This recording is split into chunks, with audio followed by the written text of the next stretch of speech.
gonna find out. Well, you've glued shoes on before. How do you get those off? Well, you don't have a full shoe all the way across. Yes, so you could pull it a little bit more. Yeah. Is that what the dilemma is here? Is it's the particular shoe?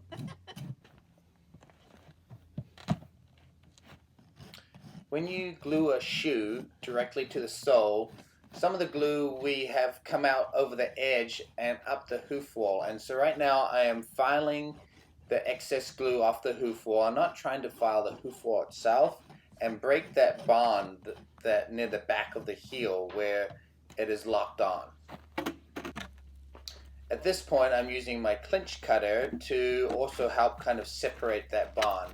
So I'm going to do a couple quick blows on each side, right where the sole and shoe are connected, and this is fracturing that bond. And when I get my shoe pullers, I'm going to try pull the shoe. You'll see that its toe is not locked into the cradle the first two times. So my toe is not locked onto the cradle right here or right here. And I'm going to reposition it up on the cradle. And that allows me to have that extra leverage to pop it off. That's the whole idea of gluing it on.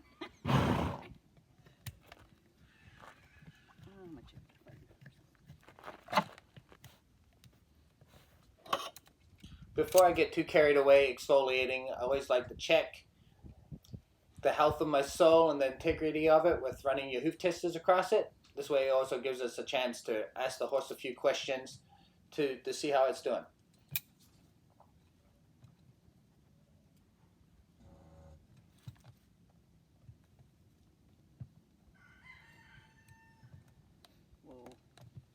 Feels that a little bit.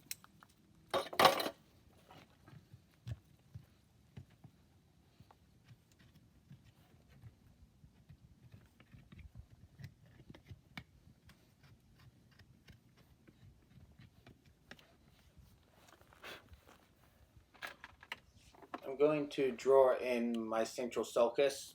This helps me find the back of my frog by finding the dimple and the landmarks at the back of the frog by your commissures, a flat spot on the back of the frog.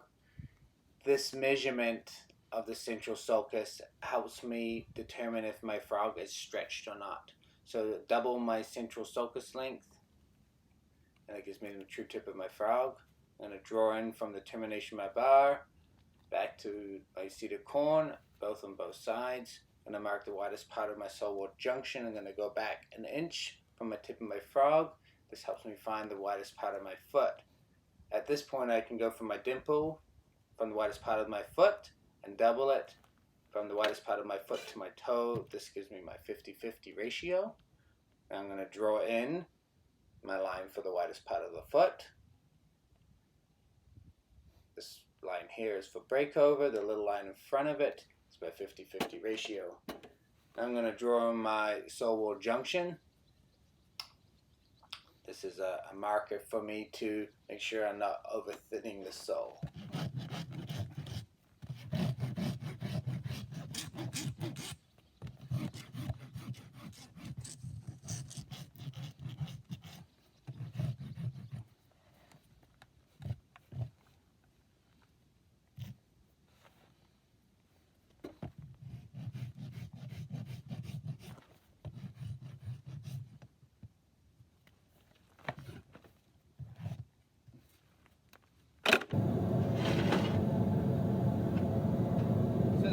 When I run my hammer across the shoe, it starts to leave a little burn mark, and then you know your aluminum's ready to go.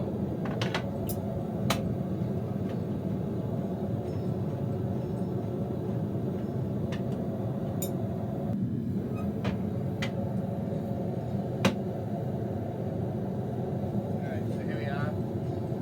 Then to leave a little burn mark. I'm going to use clip starter.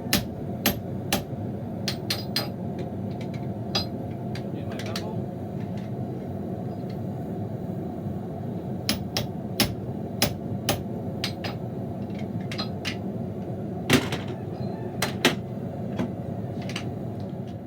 Because the Freedom shoe doesn't have a lot of material to pull a clip, I started with a clip starter and I am now using a ball peen hammer to gently draw the clip bubble that I had started down. So I'm not striking so much into the corner of my anvil, I'm more trying to push the bubble down, and this allows me to create a nice little bubble here.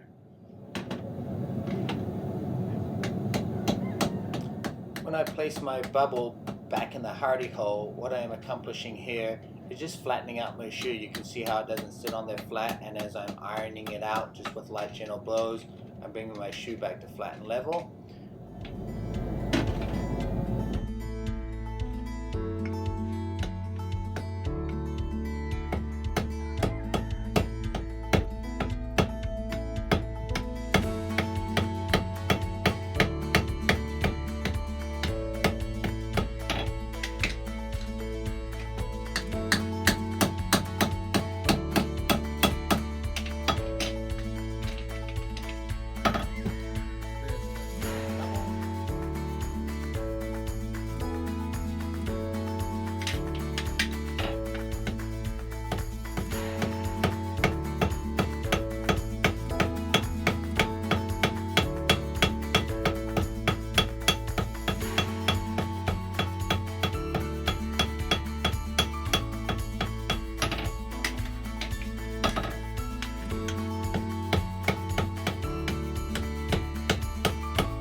After I've drawn my clip, I place the clip on the side of my anvil, and I'm just setting it to the outside just a little bit, so when I go to place it on the foot, it's not having to be pushed up against the hoof wall.